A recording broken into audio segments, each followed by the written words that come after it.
بازرگانیکردن بە مرۆڤ تاوانێکی شاراوەیە کە بە ڕۆژی ڕووناک ئەنجام دەدرێت. کارمەندانی هێڵی پێشەوە ڕۆڵێکی گرنگ دەجێڕن لە بەرەنگاربوونەوەی ئەم تاوانە. زانینی چۆنیەتی دەستنیشانکردنی تاوانی بازرگانیکردن بە مرۆڤ و بەستنەوەی ڕزگاربووان بەو هاوکاریەی پێویستیانە و شایەنیانە دەتوانێت ژیانیان ڕزگار بکات.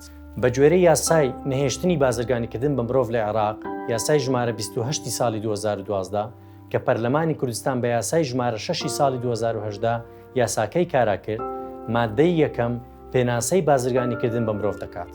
بە دامەزراندن، گواستنەوە، ڕەوانەکردن، حەوانەوە یان وەرگرتنی تاکەکان بە بەکارهێنانی هەڕەشە یان هێز یان جۆرەکانی تری زۆر لێکردن بە مەبەستی بەدقۆستنەوە. لە ساڵی 2018ەوە سەدان قوربانی بە شێوەیەکی فەرمی لە هەرێمی کوردستان دەستنیشان کراون و ڕزگار کراون. ئەمەش بە هەوڵ و ماندووبوونی بەڕێوەبەرایەتی بەرەنگاربوونەوەی تاوانە ڕێکخراوەکان و نووسینگەکانیان. بەڵام زۆر قوربانی تر هێشتا ماون.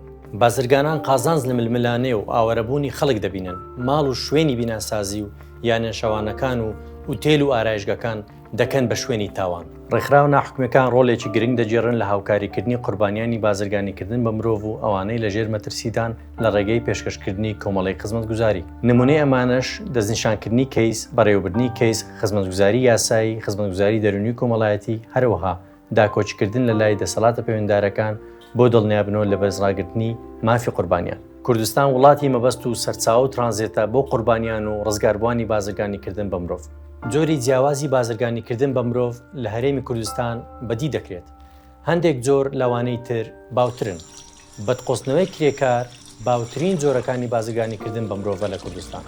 کرێکاری بیانی لە ناوچەکە و لە وڵاتانی دیکەی جیهانەوە لە کوردستان کار دەکەن. زۆربەی زۆریان لە ڕۆژئاوای ئەفریقیا و ڕۆژهەڵاتی باشووری ئاسیاوە هاتوون. قوربانیان ژنان و پیاوانن کە بە زۆرەملێ لە ماڵان و کۆمپانیاکان و شوێنەکانی بیناسازی و کشتتوکاڵ و کارگە و چێشخانەکان کار دەکەن.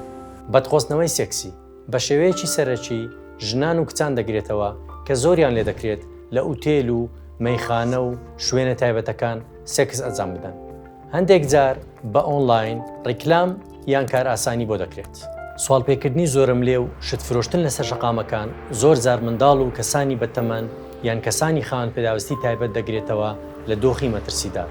بۆ نمونە لەسەر شەقامە قەرەباڵغەکان. هاوسەرگیری منداڵ و هاوسەرگیری زۆرم لێ بە تایبەت سەبارەت بە نەوجەوانان یان بەبێ ڕەزامەندی کەسەکە هەندێک جار سنووری وڵاتان تێدەپەڕێت. بازرگانیکردن بە ئۆرگانەکانی لەشی مرۆڤ زۆر جار لەو دوو سنوورەکان و بەنهێنیە و هەواڵی لێ نادرێت و کەمتر دیارە، بەڵام بە ڕێژەیەکی مەترسیدار ڕوو لە زیادبوونە. لەگەڵ بەرەو پێشچوونی خێرای تەکنەلۆژیە بازرگانان بە ئۆنلاین کار دەکەن. زۆر جار تۆڕە کۆمەڵایەتیەکان بەکاردێنن بۆ هەڵخەڵەتانی قوربانیان بە بەڵێن و هەلی کاری ساختە. دەکرێت دەستنیشانکردنی کەسێک کە ڕەنگە لە ژێر مەترسی بەدمامەڵە یان بەدقۆستنەوە بێت کارێکی قورس بێت. زۆرێک لە تاکەکان ناتوانن دەنجیان بەرز بکەنەوە لە ترسی تۆڵەسەندنەوەی خاوەنکارەکانیان بەرامبەریان. ئەمەش وا دەکات دەستنیشانکردنی کەیسەکەیان لەلایەن لایەنی سێمەوە زۆر گرنگتر بێت. لە ڕووی یاساییەوە بازرگانیکردن بە مرۆڤ لە ڕێگەی تاقیکردنەوەیکی سێبەشی پێناسە دەکرێت. پێویستە هەر سێبەشەکە تێیدابوونی هەبێت. جگەل لە کەیسی منداڵان کە ئامراز تێیدا پێویست نییە. بازرگانیکردن بە مرۆڤ واتە گواستنەوە یان کۆنتڕۆلکردنی کەسێک لە ڕێگای بەکارهێنانی هێز یان دەسەڵات یان هەڵخەڵەتاندن بۆ مەبەستی بەدقۆستنەوە. دەکرێت کاتێک چاوت بە کەسێک دەکەوێت هەندێک لەم پرسیاران لە خۆت بکەیت. ئایا ئەم کەسە دەتوانێت بە ئازادی شوێنی مانەوەی یان کارەکەی جێبێڵێت؟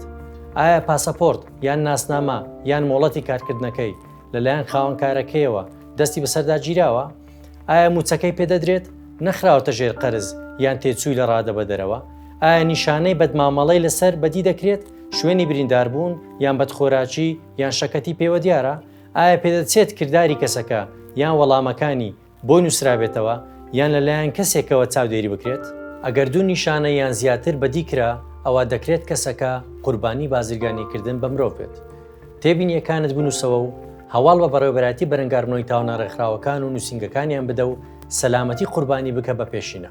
ئەگەر کەسێکت دەستنیشان کرد کە لە ژێر مەترسیدایە یان ڕوبەڕووی بازرگانیکردن بە مرۆڤ دەبێتەوە، پێویستە پەیوەندی بە پۆلیس بکەیت ئەگە هەڕەشەی دەمودەست لەسەر کەسەکە بوونی هەبوو یان پەیوەندی بە نووسینگەکانی بەرەنگاربوونەوەی تاوانڕێکخراوەکان بکە لە پارێزگاکەت.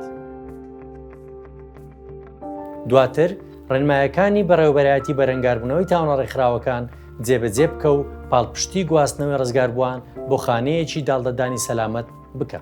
بە گوێرەی یاسای ژمارە 28 نەهێشتنی بازرگانیکردن بە مرۆڤ لە عێراق و یاسای ژمارە 6 ساڵی 2010 لە هەرێمی کوردستان ڕزگاربووانی بازرگانیکردن بە مرۆڤ مافی دەستڕاگەیشتنیان بە چاودێری تەندروستی و داڵدەدان و هاوکاری یاسایی و پاڵپشتی دەرونی کۆمەڵایەتی هەیە.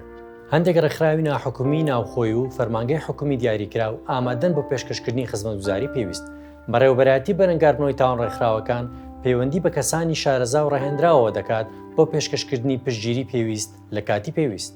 کەیسەکانی بازرگانیکردن بە مرۆڤ زۆر جار کەیسی ئاڵۆزن و پێویستیان بە سەرنج و لێکۆڵنەوەی ورد هەیە. بەرپرسیارەتی یاسایی دەکەوێتە سەر خاوەنکار و کۆمپانیاکانی هێنانی دەستی کار شکۆ و سەلامەتی و ئاسایشی کرێکارەکانیان بپارێزن. تاکتیکی تۆقاندن و هەڕەشەی ساختەی بە تاوانبارکردنی کرێکار بۆ کەپکردنیان کارێکی نایاساییە. پێویستە دوورتر لە پێشەڵکردنی یاسا و ڕێساکانی نشینگە بڕوانیت. هۆکارە ڕاستەقینەکە بدۆزەرەوە و بزانە چێ لە پشتەوەیەتی هەموو ڕاستیەکان پێویستە بۆ ئەوەی یاسا بەرزڕا بگیرێت و بە شێوەیەکی کارە بەرکار بێت.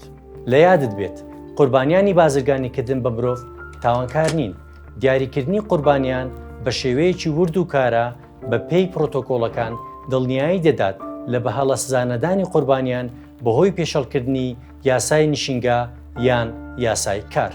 بە هەماهەنگی باشتر و پابەندبوونێکی هاوبەش بۆ بنبڕکردنی بازرگانیکردن بە مرۆڤ دەتوانین ژیانی خەڵک ڕزگار بکەین. وەک کارمەندانی هێڵی پێشەوە ئێوە ڕۆڵێکی گرنگ دەجێڕن لە دەستنیشانکردن و ڕەوانەکردنی قوربانیان بۆ بەڕێوەبەرایەتی بەرەنگاربوونەوەی تاوانڕێکخراوەکان لە هەرێمی کوردستان کە دامەزراوەی حکومی دیاریکراوە بۆ کارکردن لەسەر ئەم تاوانە. پەیوەندی و هەماهەنگی باشتر توانای دەستنیشانکردن خێراتر دەکات. دڵنیایی دەدات لە کۆکردنەوەی بەڵگەکان لەلایەن نووسینگەکانی بەرەنگاربوونەوەی تاوانڕێکخراوەکان و پێشکەشکردنیان بۆ دادگای تایبەتمەند بە مەبەستی گەیشتن بە دادپەروەری بۆ قوربانیانی بازرگانیکردن بە مرۆڤ. هەموو ڕەوانەکردنێکی دروست ئەڵقەیەکی زنجیری بازرگانی بە مرۆڤ دەپسێنێت. هەمیشە ئاگادار بە و ڕێکارەکان جێبەجێ بکە. هاوبەشان و یەکە تایبەتەکان بەکاربێنە کە ئامادەن بۆ یارمەتی. دەتوانین بەیەکەوە بازرگانیکردن بە مرۆڤ لە کوردستان بنبڕ بکەین. ئامرازی خێرای سید بەردەستە بۆ ئەو کارمەندانی حکوومەت کە کار لەسەر کەیسەکانی بازرگانیکردن بە مرۆڤ دەکەن.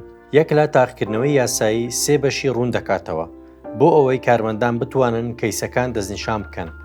لایەکی تر زانیاری ڕەوانەکردن نیشان دەدات بۆ ئەوەی ڕزگاربووان بتوانن بە شێوەیەکی خێرا و سەلامەت ببەسترێنەوە بە پشتگیری پێویست.